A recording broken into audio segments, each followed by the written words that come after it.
press release from the organizers of the Trans Liberation Collective says, we gather here tonight at 6 p.m. at Wacker and Wabash to take the streets for our liberation.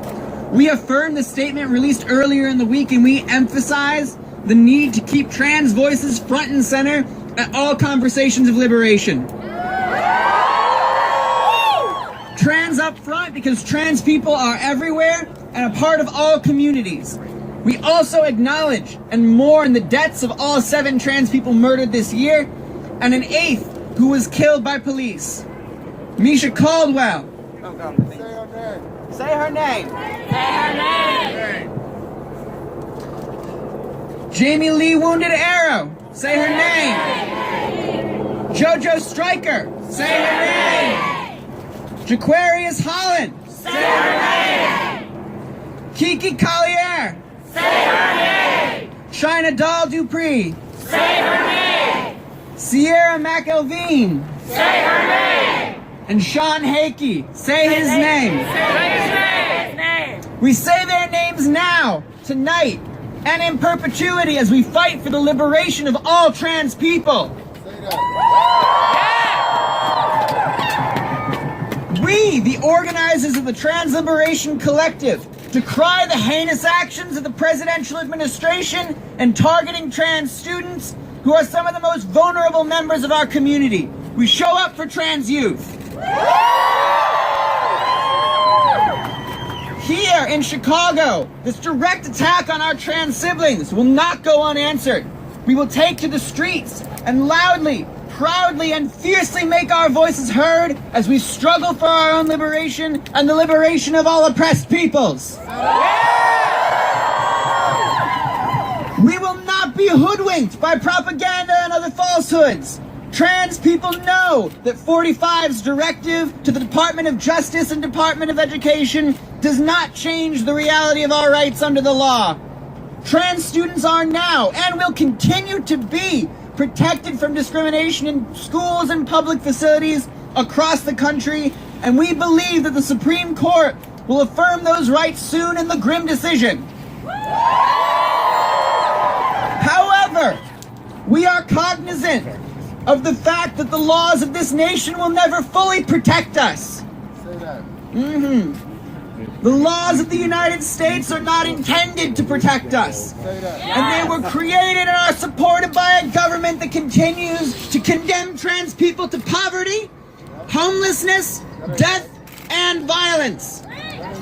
Our liberation will not be found in the passing of legislation, the issuance of guidance or protections from government agencies, or the so-called allyship of cisgender people who claim to have our best interests at heart, but instead speak over us, condescend us, and coerce us to be in their presence by hoarding land, resources, and visibility.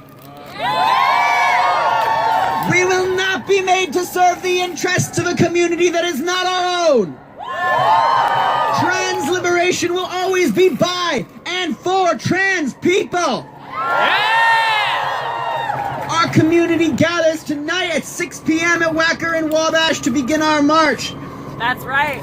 But this event has a much more important and more immediate purpose.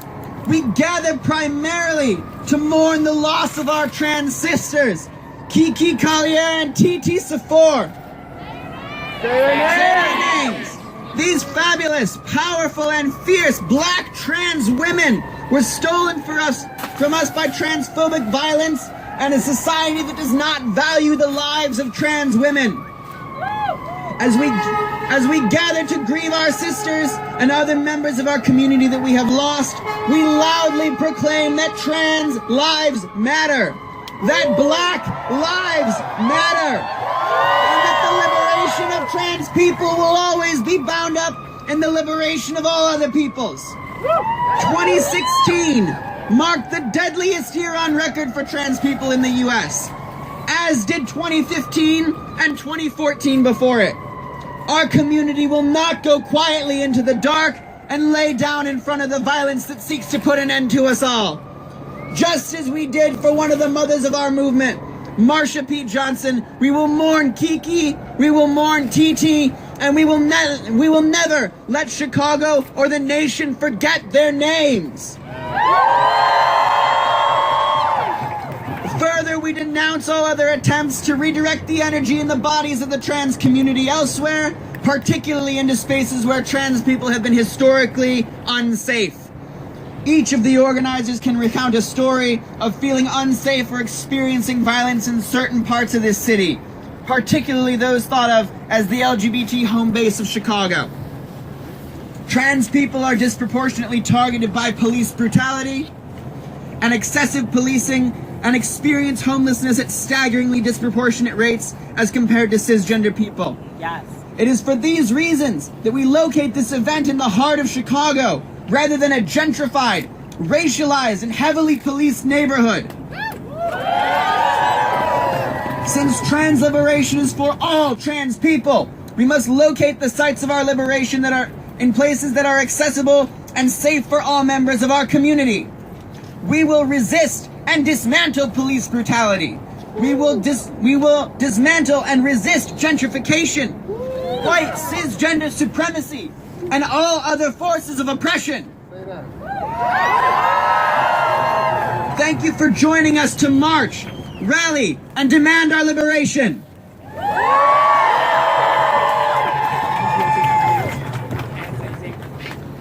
All right, everybody. My name is X, and I'm from the BTGNC here in Chicago.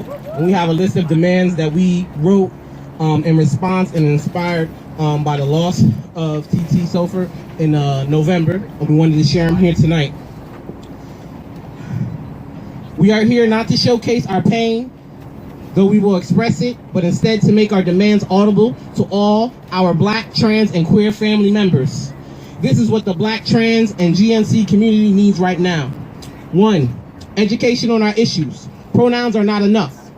A massive project of education is needed to teach our employers, our neighbors, community members, and other activists about the oppressions faced specifically by Black, trans, and gender nonconforming people. We demand our people dedicate themselves to learning about Black, trans, misogyny, and the unique barriers that keep Black, trans people from living full lives. Employment. We support the fight for 15 and demand living wage jobs for Black, trans, and gender nonconforming people in all fields of employment, especially in leadership roles within organizations that claim to fight for trans issues. Safer spaces. Black, trans, and non-gender conforming people need inclusion in existing movement spaces, but we also need spaces of our own. We demand resources be allotted to projects and organizations run by Black, trans people for Black, trans people. Housing. We demand shelters and affordable housing designated specifically for trans youth and elders in neighborhoods in which they choose to live.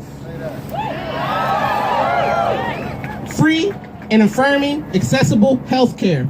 We demand free, free, affirming accessible health care. We demand free access to hormones, needles, gender-affirming surgeries, STI testing, and all other basic health needs provided directly in the neighborhoods where we live. I said the neighborhoods where we live. We include in these free access to mental health services provided by other trans and gender nonconforming people, which view us as in need of healing, not fixing.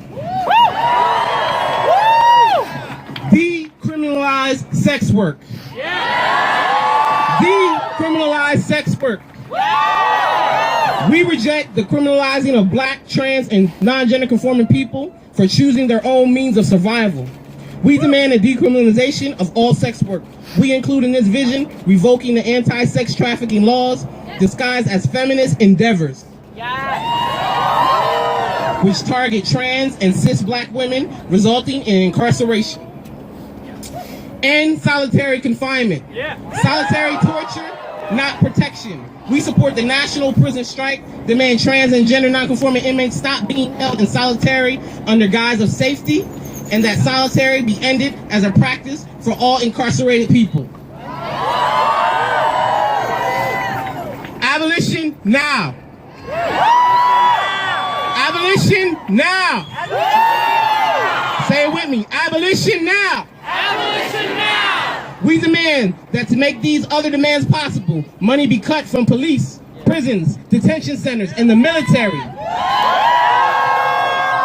and invested back into black, trans, and gender nonconforming communities. We demand that the police, prisons, and military be defunded, disarmed, and ultimately disbanded, replaced with resources that support black and trans growth. I'm going to end on this. Every time a trans person is murdered, it is an act of state violence, no matter who commits that act. The legal stigma of sex work, the denial of housing and workers' rights, the shaming of those who love and are attracted to trans people, and the endless cutting of needed services all send the consistent message that black trans lives aren't worth protecting, aren't worth fighting for. We are here today to reject that message.